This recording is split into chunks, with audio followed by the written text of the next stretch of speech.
comment nyo dun sa mga nagsasabing ang mga Duterte daw ay pro-China?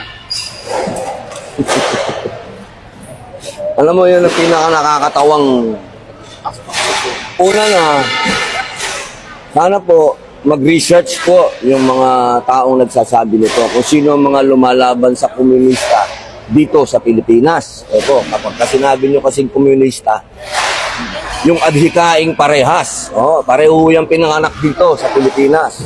Meron ditong Maoist, may Leninist. Kung gusto nyo ng edukasyon sa kasaysayan, kami po ang mga lumaban. Ako po, hindi naman po, ako po yung gumawa ng pelikula, kung natatandaan nyo, yung Memoirs of a Teenage Rebel. Doon po namin in-expose ang mga komunista. Ako po yun. Pangalawa, ako po ang, palagay ko, ang unang humamon doon sa mga Tsino sa West Philippine Sea. May pelikula po yan. Ibig sabihin, documentary. Wala pong tulong yun, solo. Kasama ko, mangingisda. Ngayon, kung nagawa nyo na yun, saka kanyo sabihin na kami maka-China. Ngayon, hanggat kayo puro satsat, wala pa kayong napapatunayan, magpatuloy.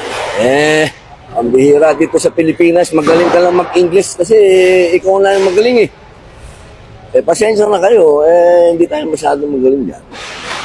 Salamat, Sen. Sige po. Thank you.